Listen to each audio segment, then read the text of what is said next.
3, 2, 1.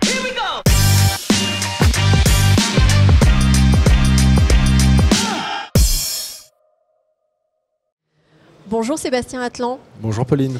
Vous êtes directeur de division eaux usées, eau pluviale chez ACO. Merci d'être avec nous pour cette capsule solution sur le salon Cyclo de Bordeaux. Pour commencer, est-ce que vous pouvez nous présenter votre entreprise ACO qui connaît, je crois, de nombreux changements ces dernières années? Oui, tout à fait, de nombreux changements. Déjà, merci pour me recevoir ici. Quoi de mieux que la journée mondiale de l'eau pour présenter les changements dans l'entreprise ACO. Aujourd'hui même. Donc ACO est une entreprise qui existe depuis les années 40, qui a aujourd'hui 75 ans et qui était dédiée à la collecte, le stockage et la régulation de débit des eaux en fait.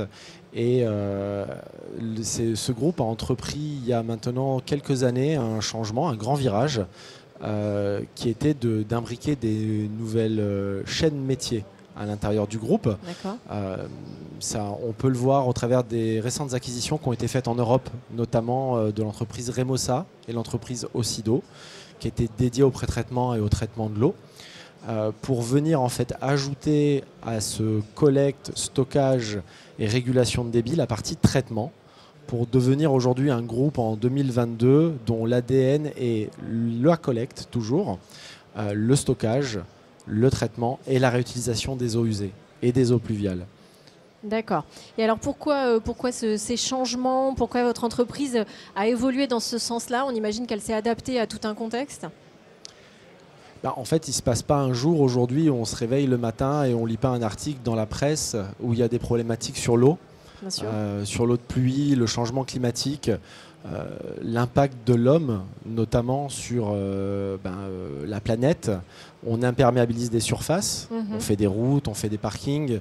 Et cette eau, aujourd'hui, elle n'arrive plus à atteindre les nappes parce qu'elle ruisselle sur les sols imperméabilisés.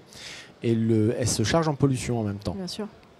On a aussi également, depuis 15-20 ans, on peut constater que la pluviométrie a changé. On a une répartition qui n'est plus du tout la même et on va avoir un taux d'humidité de sol qui a été modifié de par en fait la périodicité des pluies. Il pleut toujours autant, mais on va dire sur des périodes beaucoup plus courtes. Avec des épisodes plus intenses. Exactement. Donc l'intensité de ces épisodes en fait fait qu'on a beaucoup d'eau qui va tomber sur un sol qui est relativement sec, moins humide qu'avant. Et donc cette eau va également ruisseler en surface et elle peut submerger les infrastructures, charrier des eaux usées, engendrer des débordements d'eau usée et de la pollution. Donc face à ce constat-là, on a voulu développer une nouvelle gamme de produits pour répondre aux problématiques des maîtres d'ouvrage qui sont, eux, confrontés au quotidien à toutes ces problématiques et ces nouveaux enjeux. Aujourd'hui, ACO se positionne comme un acteur majeur dans le monde sur le traitement et la réutilisation des eaux usées et pluviales. Et vraiment, on a ce nouvel ADN qui est de à la fois protéger l'eau de l'homme, mais à la fois protéger l'homme de l'eau. Donc c'est dans ces enjeux-là qu'on va s'inscrire et qu'on va développer nos produits pour proposer des choses qui sont pertinentes aux nouveaux enjeux climatiques aujourd'hui. Effectivement, il y a les deux pendants qui sont intéressants. Alors vous allez nous présenter votre catalogue, vos nouveautés à votre catalogue de produits pour répondre à ces problématiques, notamment le traitement des eaux pluviales et leur séparation, enfin la séparation. Commençons par votre séparateur justement pour liquide léger. Alors tout à fait. C'est un nouveau design qui va s'inscrire dans cette gamme complète de solutions qui est la collecte, le pré-traitement, la régulation et la réutilisation de la chaîne de métier ACO. Et on va avoir ce nouveau séparateur à hydrocarbures pour liquide léger de 1,5 à 300 litres seconde qui est réalisé donc en polyéthylène rotomoulé. Et on va avoir donc du tout en un. C'est le nouveau design de la cuve est adapté à tout milieu, tout type de pose, tout type de sol.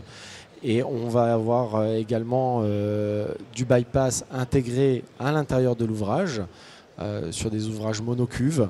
Et c'est fabriqué en France avec toutes les certifications, donc marquage CE et conforme à la norme EN 858 également.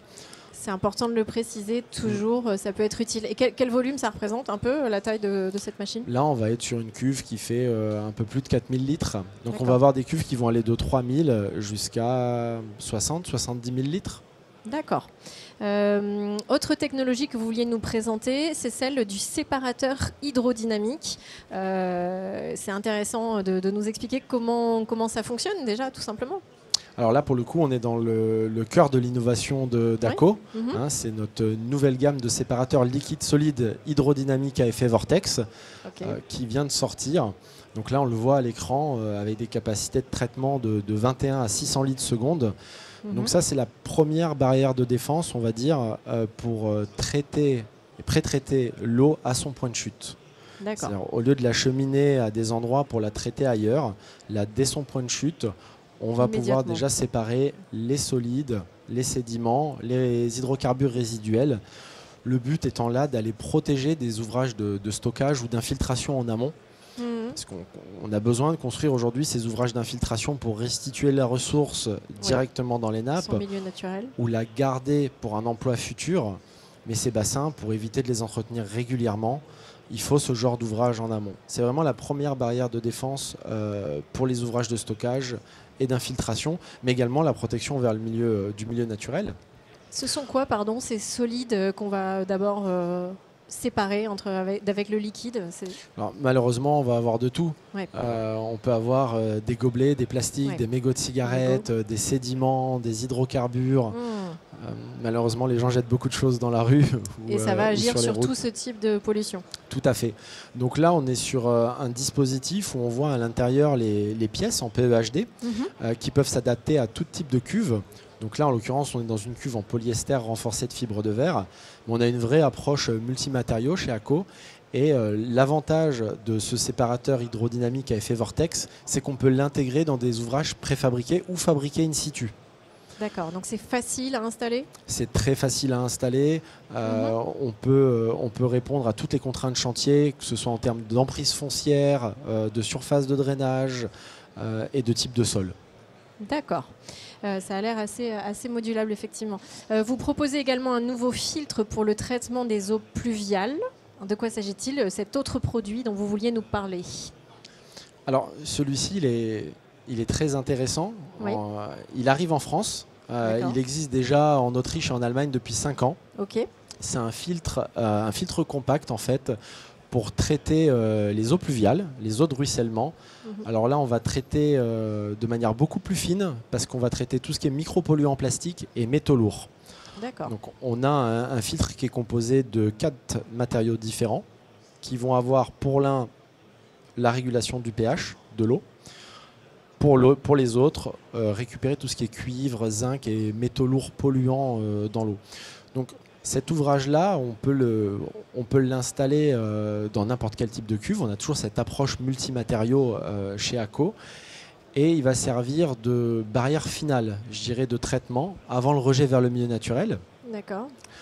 Donc ça peut être très bien installé en amont d'un ouvrage de stockage d'eau pluviale en vue d'une réutilisation. Ça peut être installé après un décanteur hydrodynamique à effet vortex, derrière un séparateur à hydrocarbures. Voilà. C'est là où on va avoir des enjeux environnementaux plus forts, où on a besoin de capter une pollution plus fine. En fait, ça fait le travail que la nature et que le sol feraient, c'est ça ? Exactement, Pauline. C'est-à-dire que là, dans un espace très restreint, on va avoir la même, je dirais, qualité de traitement qu'un sol reconstitué ou que le sol naturel, mais en 10 fois moins grand. D'accord. Et enfin, on va présenter un produit plus classique peut-être sur le marché, très présent sur le marché, c'est le limiteur régulateur de débit. Alors, quelles sont les particularités de votre version chez ACO ? Alors, c'est notre gamme Q-Break qui existe depuis maintenant quelques années, qu'on a remis un petit peu au goût du jour. On est sur une gamme qui est entièrement sur mesure, en inox, où on va avoir, peu importe la colonne de retenue d'eau à l'intérieur, une capacité d'adaptation qui est excellente. On fait du sur-mesure. Tout ça, c'est produit en France, dans nos ateliers en Normandie, donc à Notre-Dame-de-Lille, où on va pouvoir adapter notre Q-Break en fait, directement à l'intérieur de cuves en béton ou d'autres ouvrages qui sont en polyéthylène ou en polyester. C'est livré sous blister avec un gabarit, les goujons pour l'installation, c'est prêt à percer et il n'y a plus qu'à installer. Voilà. Mais ça vient en complément. La régulation de débit, elle est aussi importante que le traitement ou que le stockage, parce qu'on n'a pas forcément la place ni la disponibilité pour pouvoir traiter de grands débits d'eau dans des espaces restreints. Donc là, le régulateur reste très intéressant. Et ça va permettre de faciliter l'écoulement, c'est ça?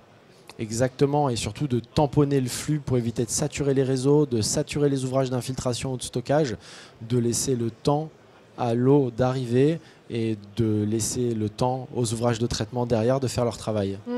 Est-ce que ces différents produits que vous avez montrés, ils peuvent être complémentaires? Tout à fait, ils s'inscrivent complètement dans une chaîne de traitement, dans la chaîne de gestion des eaux pluviales ACO, ou ACO World, comme on l'appelle des fois en interne. Mais on va pouvoir combiner soit des séparateurs hydrocarbures, des décanteurs hydrodynamiques, de la filtration pour affiner le traitement et de la régulation de débit. Et avant de conclure, je crois que vous vouliez insister avec nous sur un dernier point de vos prestations. Oui, tout à fait, Pauline, merci. En fait, je voulais vraiment... ce virage qu'a pris ACO, et de par sa présence internationale, on a beaucoup de sites de production. Et dans le cadre de nos innovations, on met vraiment l'accent sur l'approche multimatériaux et la possibilité également d'intégrer nos technologies sur des ouvrages fabriqués sur site pour permettre vraiment cette capacité d'adaptabilité sur le chantier, ce côté modulable, pour pouvoir répondre vraiment à toutes les contraintes possibles sur les projets. Alors on l'a vu, donc vous, avec ce petit panel, que vous offrez une gamme complète pour la problématique globale de gestion des eaux pluviales. Et vous l'avez aussi un petit peu dit, mais on va synthétiser. Est-ce que ça peut s'adapter à toutes les contraintes de projet? Parce qu'un client, c'est quand même la question qu'il se pose, j'imagine. Aujourd'hui, on avait vraiment face à ces enjeux et à ces nouvelles contraintes, on voulait pouvoir proposer aux maîtres d'ouvrage des solutions complètes qui puissent répondre à leurs problématiques actuelles. Donc aujourd'hui, on s'est inspiré des problématiques, on va pas réinventer la roue. On voit les contraintes qu'on a aujourd'hui, nos clients, qu'est-ce qu'ils ont comme problématiques à résoudre. Et on est venu ici avec ces nouveautés pour répondre à ces problématiques-là. Et on imagine que chez ACO, vous les accompagnez dans tous leurs besoins et jusqu'à l'installation. Bien évidemment, vous allez sur notre site internet, vous avez juste à cliquer sur Ask ACO et vous aurez quelqu'un qui vous répondra. Voilà. Très bien. Merci beaucoup Sébastien Atlan d'être venu nous voir sur le salon Cyclo de Bordeaux. C'est très gentil, merci. À bientôt, au revoir.